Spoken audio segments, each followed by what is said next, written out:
ವೀಕ್ಷಕರೇ, ಎಲ್ಲರಿಗೂ ನಮಸ್ಕಾರ. ನಮಸ್ತೆ ಕರ್ನಾಟಕ ವಾಹಿನಿಗೆ ತಮಗೆಲ್ಲ ಸ್ವಾಗತ. ನಾನು ಮಂಜುನಾಥ್. ಒಂದ್ಸಾರಿ ಸ್ನೇಹಿತರೆ, ಒಂದ್ಸಾರಿ ಈ ಭೂ ದಾಖಲೆಯ ಅಧಿಕಾರಿಯ ಆವಾಜ್ ನೋಡಿ ಹೇಗಿದೆ ಅಂತ.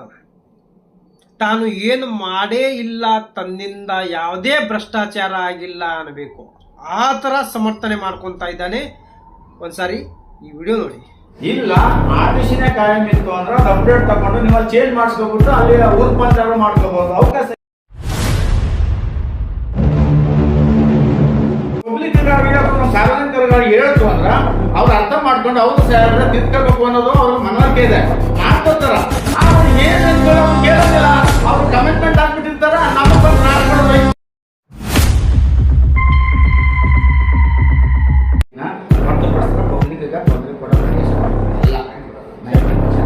ಕೊಡೋದಿಲ್ಲ.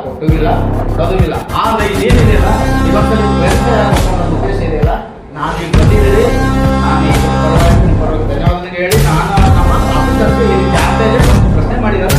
ಇನ್ನು ಮುಂದೆ ನಮ್ಮ ಹೇಳ್ತೀನಿ.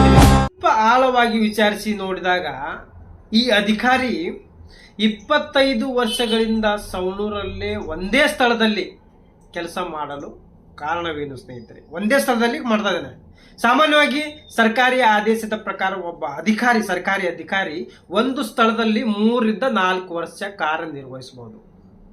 ಅದನ್ನು ಬಿಟ್ಟು ಇವರು 25 ವರ್ಷದಿಂದ ಇಲ್ಲೇ ಜಾಂಡ ಊರ್ಕೊಂಡು ಕುಂತಿದ್ದಾರಂದ್ರೆ ಏನು ಈ ಭಾಗದ ಶಾಸಕರ ಗಮನಕ್ಕೆ ಬಂದಿಲ್ವಾ, ಅಥವಾ ಇಲ್ಲಿ ಸವಣೂರು ಕಾರದ ರುಚಿ ನೋಡ್ಬೇಕಂತಲೇ ಇಲ್ಲಿ ಕುಂತಿದ್ದಾರೋ ಹೆಂಗೆ?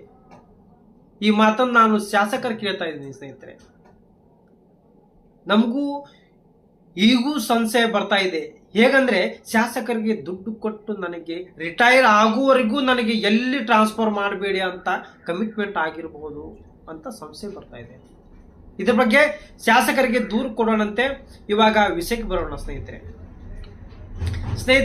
ಹಾವೇರಿ ಜಿಲ್ಲೆ ಸವಣೂರು ತಹಸೀಲ್ದಾರ್ ಆಫೀಸ್ನಲ್ಲಿರುವಂಥ ಭೂ ದಾಖಲೆ ಇಲಾಖೆಯಲ್ಲಿ ನಡೆದಂಥ ಭ್ರಷ್ಟಾಚಾರ ಇದು. ಭೂ ದಾಖಲೆ ಅಧಿಕಾರಿಯಿಂದ ಘಟನೆ ವಿವರ ಏನಪ್ಪಾ ಅಂದ್ರೆ, ಸವಣೂರು ತಾಲೂಕಿನ ಒಂದು RTC ಏನು ಮಾಡಿದ್ದಾರಂದ್ರೆ, ಭೂ ದಾಖಲೆ ಅಧಿಕಾರಿ ಲವೆನ್ನಿ ನಕ್ಷೆ ತಯಾರಿಸಲು ಆಧಾರ್ ಕಾರ್ಡ್ನ ಅವಶ್ಯಕತೆ ಇಲ್ಲ ಅನ್ನೋ ಈ ಮನುಷ್ಯ, ಈ ಅಧಿಕಾರಿ ಲವೆನ್ನಿ ಸ್ಕೆಚ್ ಮಾಡಲು ಆಧಾರ್ ಕಾರ್ಡ್ ಅವಶ್ಯಕತೆನೇ ಇಲ್ಲಂತೆ. ಭೂಮಿ ವೆಬ್ಸೈಟ್ನ ಆಪ್ಷನ್ಸ್ನಲ್ಲಿ ಕಡ್ಡಾಯವಾಗಿ ಆಧಾರ್ ಕಾರ್ಡ್ ಎಂಟ್ರಿ ಮಾಡಲೇಬೇಕಂತೇಳಿ ಸರ್ಕಾರ ಆದೇಶ ಹೊರಡಿಸಿದೆ ಸ್ನೇಹಿತರೆ.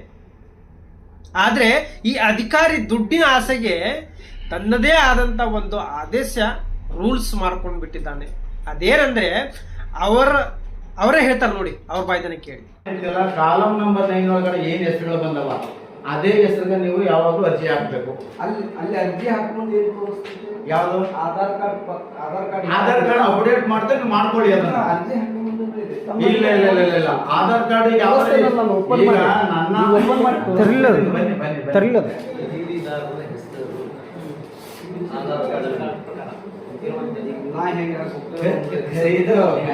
ಆಧಾರ್ ಕಾರ್ಡ್ ಪ್ಲಸ್ ನಮ್ ಏನಿದೆಯಲ್ಲ, ಆಧಾರ್ ಕಾರ್ಡ್ ಆಧಾರ್ ಕಾರ್ಡ್ ಅಲ್ಲ, RTC ಮೈನ್ ಮೊದಲು ಫಸ್ಟ್ RTC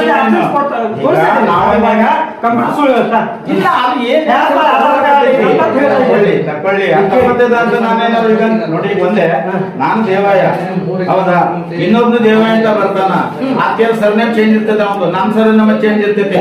ಸರ್ನೇಮ್ ಚೇಂಜ್ ಆಗತ್ತ ನಾ ತಗೊಳಕಾಗತ್ತಾ? ಸರ್ನೇಮ್ ಚೇಂಜ್ ಅಲ್ವಾ, ಇಷ್ಟೇ ಬಂದಿರೋದು. ಸರ್ನೇಮ್ ಚೇಂಜ್ ಆಗಿರೋದ್ರಿಂದ ನಮ್ಗೆ ಡೌಟ್ ಅಲ್ಲ. RTC ಪ್ರಕಾರ ನಿಮ್ಮದು ಆಧಾರ್ ಕಾರ್ಡ್ ಇಲ್ಲ, ಇದು ತಪ್ಪಿದೆ. ಈ ತಪ್ಪಿದೆ ಅಂದ್ರೆ, ಇಲ್ಲ ನೀವು ಆಧಾರ್ ಕಾರ್ಡ್ ಅನ್ನ ನಮ್ಮ RTC ಪ್ರಕಾರ ಚೇಂಜ್ ಮಾಡ್ಕೊಳ್ಬೇಕು. ಒಂದು ಇಲ್ಲ RTCನೇ ಕಾಯಂ ಇತ್ತು ಅಂದ್ರೆ ಅದು ಅಪ್ಡೇಟ್ ತಗೊಂಡು ನೀವು ಚೇಂಜ್ ಮಾಡಿಸ್ಕೊಬಿಟ್ಟು ಅಲ್ಲಿ ಊರ್ ಪಂಚಾಯತ್ ಮಾಡ್ಕೋಬಹುದು, ಅವಕಾಶ ಇದೆ. ಅವ್ರು ಹೇಳೋ ಪ್ರಕಾರ ಆಧಾರ್ ಕಾರ್ಡ್ ಅವಶ್ಯಕತೆನೇ ಇಲ್ಲ, ಪಹಣಿಯ ಆಧಾರದ ಮೇಲೆ ವಿಭಜನೆ ಮಾಡಿ ಕೊಡ್ತೀನಿ ಅನ್ನೋ ಅಧಿಕಾರಿ. ಹಾಗಾದ್ರೆ ಈ ಸರ್ವೆ ನಂಬರ್ನ RTCಯನ್ನ ಯಾವ ಆಧಾರದ ಮೇಲೆ ಮಾಡಿದ್ದಾನೆ ನೀವೇ ನೋಡಿ.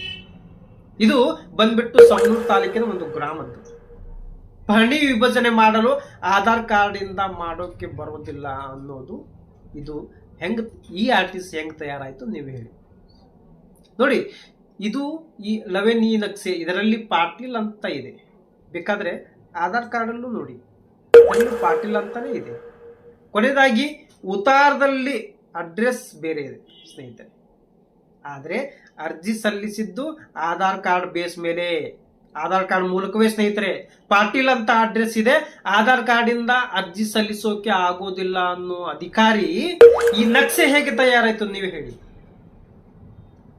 ಹಾಗಾದ್ರೆ ಭೂ ದಾಖಲೆ ಅಧಿಕಾರಿ ಈ ಕೆಲಸ ಮಾಡ್ಲಿಕ್ಕೆ ಎಷ್ಟು ದುಡ್ಡು ತಗೊಂಡಿರ್ಬೋದು ನೀವೇ ಊಹಿಸ್ಕೊಳ್ಳಿ ಸ್ವಲ್ಪ. ಮತ್ತೆ ಮೇಲ್ನೋಟಕ್ಕೆ ಹೇಳ್ತಾನೆ ಆಧಾರ್ ಕಾರ್ಡ್ ಮ್ಯಾಟ್ರೇ ಆಗೋದಿಲ್ಲ, ಅಂದ್ರೆ ಆಧಾರ್ ಕಾರ್ಡ್ ಸಂಬಂಧನೇ ಇಲ್ಲ ಅಂತ ಹೇಳ್ತಾನೆ. ಅದನ್ನ ಮಾಡ್ಕೊಟ್ಟು ಅಂತ ನಮ್ಗೇನು ಅಭ್ಯಂತರ ಇಲ್ಲ. ನಾನು ಸ್ಕೆಚ್ ಕೊಡ್ಬೇಕಾದ್ರೆ ನನ್ನಲ್ಲಿ ಆರ್ಟಿಸಿ ಏನ್ ಎಷ್ಟು ಜನ ಆದ್ರೂ ಅಷ್ಟಕ್ಕೆ ನಾವು ಕೊಡ್ಬೇಕು. ಅಲ್ಲಿ ಬಾಲು ವಿಭಾಗ ಅಂದ ತಕ್ಷಣ ಆ ಕುಟುಂಬದವರು ಹೊಸ್ದಾಗಿ ಸೇರ್ಪಡೆನೂ ಆಗ್ತಾರ, ಅದನ್ನ ನಾವು ಪ್ರಶ್ನೆ ಮಾಡಲ್ಲ. ಹೊಸ್ದಾಗಿ ಸೇರ್ಪಡೆ ಮಾಡಿದಾಗ ನಾನು ಪ್ರಶ್ನೆ ಮಾಡಲ್ಲ. ಅಲ್ಲಿ ಇಲ್ಲೂರು ಮಾಡಿದ್ದೀರಿ ಯಾವ್ದು ಈ ತರ ಮಾಡಿದೀವಿ, ಇಲ್ಲಿ ಎಲ್ಲರೂ ಮಾಡ್ಕೊಂಡಿದ್ದೀವಿ. ಬಂದಿದೆ ಇವಾಗ ಮೇಲ್ಗಡೆ ರಿಪೋರ್ಟ್ ಮಾಡಿದ್ದೀರಾ? ಇಲ್ಲ, ಈಗ ಇವತ್ತು ಬಂದಿದ್ರಿ, ಈಗ ನಾವು ಪ್ರಶ್ನೆ ಬಂದಿದೆ, ಈಗ ಹೇಳ್ತೀವಲ್ಲ ಇವತ್ತು ಬಂದಿದೆ ಇಷ್ಟು ನಿಮ್ಮ ಈಗ ನೀವೇನ್ ಮಾಹಿತಿ ಬಂದಿದ್ರಲ್ಲ ಆ ಎಲ್ಲರಿಗೂ ಗೊತ್ತಿದೆ. ಕಾಮನ್ ಆಗಿ ಹೌದು ನೇಮ್ ಆಫ್ ಚೇಂಜ್ ಆಗಿದೆ, RTC ನನ್ನ ಹೆಸರಿಗೆ ಚೇಂಜ್ ಆಗಿದೆ, ಸರ್ನೇಮ್ ಚೇಂಜ್ ಆಗಿದೆ, ಮಾಡ್ಕೋಬೇಕು ಅಂತ ಎಲ್ಲರಿಗೂ ಕಾಮನ್ ಆಗಿ ಗೊತ್ತಿದೆ ಪ್ರತಿಯೊಬ್ಬರಿಗೂ. ಈಗ ನೀವು ಬಂದು ಪ್ರಶ್ನೆ ಮಾಡಕತ್ತೀರಿ, ನಾನೊಂದು ಲೆಟರ್ ಮಾಡ್ತೀನಿ ಇಂಥ ಮಾಡೋಣ, ತಪ್ಪೇನಿಲ್ಲ. ನೀವು ಮಾತಾಡಿ. ಇವಾಗ ಅವರು ನಿಮ್ಮ ಈ ಸಮಸ್ಯೆ ಇದೆ ಅಲ್ಲ, ಬರೀತೀನಿ ಪ್ರಶ್ನೆ ಮಾಡ್ತಾರೆ ಈ ಕಡೆ ಮಾಡ್ರಿ. ದಾಖಲಾತಿ ಇದಾವ ಈ ಕಡೆ ಗ್ರೂಪ್ ಇಲ್ಲ ಏನು ಇಲ್ಲ ಹಂಗೆ ಮಾಡಿಕೊಟ್ಟಿದ್ರೆ ಹೆಸರು ಒಂದು ಅಡ್ರೆಸ್ ಹೌದಾ RTC ಒಳಗೆ ಒಂದು ಆಧಾರ್ ಕಾರ್ಡ್ ನನ್ನ ಕಡೆ ಮುಂದಾಗಿದ್ದಾವೆ. ಆಸ್ತಿ ನಾವೇನು ಮಾಡಿಲ್ಲ.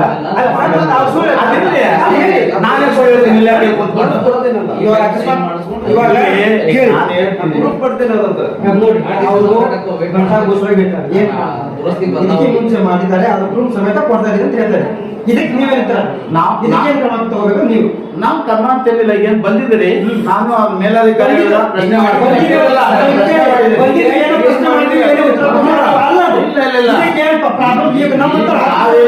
ನಮ್ಮಂತ ಸರ್ವಿಸ್ ನೋಡಿ, ನಮ್ಮಂತ ಪ್ರಾಬ್ಲಮ್ಗಳು ಹೊತ್ಕೊಂಡು ನೂರಾರು ಜನ ಬರ್ತಾರೆ ತಾಲೂಕು ಮತ್ತೆ ಅದಕ್ಕೆ ಇವಾಗ ನಾವು ಸಾರ್ವಜನಿಕವಾಗಿ ಎಲ್ಲರಿಗೂ ತಿಳಿಸಿದೀವಿ, ಎಲ್ಲರೂ ಚೇಂಜ್ ಮಾಡ್ಕೊಂಡು ಮಾಡ್ಕೊತಾರೆ. ಈಗ ನೀವು ಪ್ರಶ್ನೆ ಮಾಡಿ, ಈಗ ಕಾಮನ್ ಆಗಿ ತಿದ್ಕೋಬೇಕು ಅಂತ ಎಲ್ಲರಿಗೂ ಕಾಮನ್ ಆಗಿ ಗೊತ್ತಿದೆ.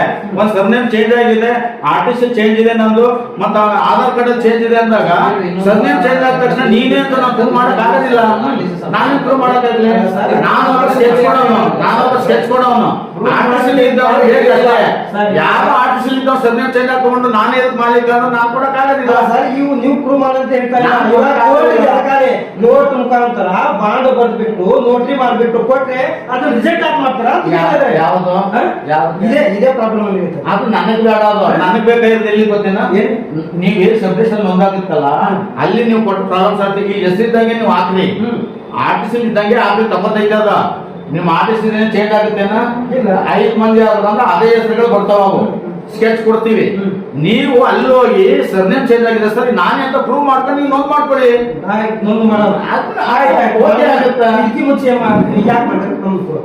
ಮಾಡಿಲ್ಲ ಅಂತ ಅವ್ರಿಗೆ ಹೇಳ್ತಾರೆ.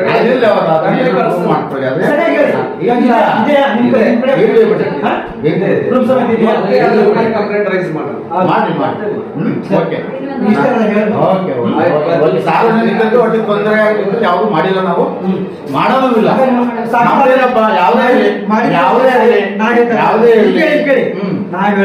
ಮಾಡಿದ್ದೀನಿ ಅಂತ ಹೇಳಿ ಸಾಬೀತಾದ್ರೆ ಏನ್ ಮಾಡೋದು? ಕಾನೂನು ಪ್ರಕಾರ ಏನಾಗುತ್ತೆ, ಅದು ನಾನು ನೀವು ಅಲ್ಲ ನಿರ್ಣಯ ತಗೊಳ್ಳೋದು. ಯಾರೇ ಮಾಡಿದ್ರು ಅಷ್ಟೇ, ನೀವಾದ್ರೂ ಅಷ್ಟೇ, ನಾವಾದ್ರೂ ಅಷ್ಟೇ. ನಮ್ಮ ಅಲ್ಲಲ್ಲ ನಮ್ಗೆಲ್ಲ ಅದೆಲ್ಲ ಇವೇನದಲ್ಲ, ಇವೇನು ಇದನ್ನದಲ್ಲ, ಈ ಪಬ್ಲಿಕ್ ಅಲ್ಲಿ ನಮ್ಮ ಯಾರು ಸಹ ನಮ್ಗೆ ಪ್ರಶ್ನೆ ಮಾಡಲ್ಲ. ನಮ್ಗ ಏನದಲ್ಲ ಮಿಡಲ್ ನಮ್ಗ ಅತಿ ತ್ರಾಸ್ ಕೊಡ್ತಾ ಇರೋರೇ ನಮ್ಗ ಮಿಡಲ್ ಇರೋರು. ಒಬ್ಬ ರೈತರಿಗೆ ಹೇಳಿದ್ರೆ ಅರ್ಥ ಮಾಡ್ಕೊತಾನ ಹೋಗ್ತಾನೆ. ಏಜೆಂಟ್ಗಳು ಏನದಲ್ಲ, ಏಜೆಂಟ್ಗಳು ನಮ್ಗೆ ಅತಿ ಬಹಳ ತೊಂದರೆ ಕೊಡ್ತಾರಂತದ್ದು ಏಜೆಂಟ್ಗಳು.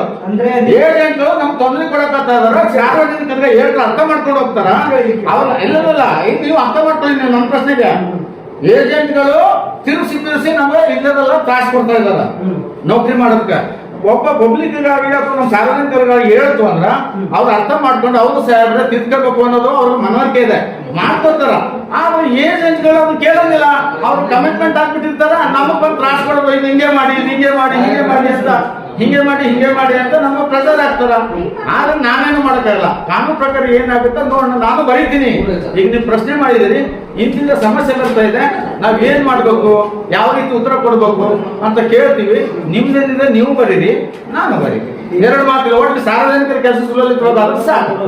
ಇಷ್ಟೇ ನನ್ನ ಪ್ರಶ್ನೆ. ಬಟ್ ನಿಮ್ ಪ್ರಕಾರ ಇವಾಗ ನಾವು ಮಿಡ್ಲ್ ಕ್ಲಾಸ್ ಏಜೆಂಟ್ಗಳು ಅಲ್ಲ, ನೀವು ಪ್ರಶ್ನೆ ಅವ್ರು. ನೀವು ಪ್ರಶ್ನೆ ಅವ್ರು ಕೇಳೋದು. ಯಾರು ಇವಾಗ ಪ್ರಶ್ನೆ ಕೇಳಬಾರ್ದು. ಯಾರ ಆಧಾರದ ಮೇಲಿಂದ ಬಂದ್ರಿ? ಕೇಳಿ. ಅಲ್ಲಲ್ಲ, ನೀವ್ ಯಾರ ಆಧಾರದ ಮೇಲಿಂದ ಬಂದ್ರಿ? ಅವ್ರ ಪ್ರಶ್ನೆ ನೀವ್ ಯಾರ ಆಧಾರದ ಮೇಲಿಂದ ಬಂದಿರಿ ನನ್ನ ಪ್ರಶ್ನೆ ಮಾಡಕ್ಕೆ? ಅಲ್ಲ, ನೀವು ಬಂದಿರೋದೇನೋ ಕಂಪ್ಲೇಂಟ್ ಆಗಿದೆ, ನಿಮ್ ಕಂಪ್ಲೇಂಟ್ ಆಗಿದೆ ಅಂತ ಬಂದಿದ್ದೀರಿ. ಭರವಸೆ ಇಲ್ಲ. ಇವಾಗ ಅಲ್ಲಿ ಅನ್ಯಾಯ ಆಗಿದೆ. ಕಂಪ್ಲೇಂಟ್ ಬಂದಿದೆ, ನೀವು ಬಂದಿದ್ರಿ ಅಂತ ನಾ ಹೇಳಕತ್ತೀನಿ. ಅದಕ್ಕೆ ನಾವು ಇಲ್ಲ, ನಾನು ನಿಮ್ಗೆ ರಿಕ್ವೆಸ್ಟ್ ಮಾಡ್ತಾ ಇದ್ದೀನಿ, ಏನಂತ ಗೊತ್ತೇನೋ, ಈ ರೀತಿ ನಡೀತಾ ಇದೆ, ನಮ್ದು ಅರ್ಥ ಮಾಡ್ಕೊಳ್ಳಿ ಅಂತ ಅಷ್ಟೇ. ವೀಕ್ಷಕರೇ, ಈಗ ನಾವು ಕೈಗೊಳ್ಳಲಿರುವ ಮುಂದಿನ ಕ್ರಮ ಇಷ್ಟಕ್ಕೆ ಬಿಡೋದಿಲ್ಲ. ಇದನ್ನು ಏನಂದ್ರೆ ದಾಖಲೆ ಸಮೇತ ಲೋಕಾಯುಕ್ತರಿಗೆ ದೂರು ನೀಡ್ತೀವಿ. ಇದೇ ಉತ್ತರವನ್ನ ಲೋಕಾಯುಕ್ತರ ಮುಂದೆ ಬಂದು ಹೇಳಿ ನೋಡೋಣ, ಅಲ್ವೇ? ಸ್ನೇಹಿತರೆ, ಇಷ್ಟಕ್ಕೆ ಮುಗಿತು ಅಂತ ತಿಳ್ಕೊಬೇಡಿ. ಇದು ಪಾರ್ಟ್ 1 ಮಾತ್ರ. ವಿಡಿಯೋ ಈ ನೆಕ್ಸ್ಟ್ ವಿಡಿಯೋ ಭೂ ದಾಖಲೆ ಅಧಿಕಾರಿ ತುಂಬಾ ಹಗರಣಗಳಿವೆ. ಈ ಭೂ ದಾಖಲೆ ಅಧಿಕಾರಿ ತುಂಬಾ ಹಗರಣಗಳಿವೆ. ಒಂದೊಂದಾಗಿ ನಿಮ್ಮ ಮುಂದೆ ಬಿಚ್ಚಿಡ್ತಾ ಹೋಗ್ತೀವಿ. ಅಲ್ಲಿವರೆಗೂ ನಮ್ಮ ಚಾನಲ್ ಜೊತೆ ಇರಿ. ಮತ್ತೆ ಸಿಗೋಣ ಇದೇ ಭೂ ದಾಖಲೆ ಅಧಿಕಾರಿ ಹಗರಣದೊಂದಿಗೆ. ಅಲ್ಲಿವರೆಗೂ ಕಾಯ್ತಾ ಇರಿ. ನಮಸ್ಕಾರ.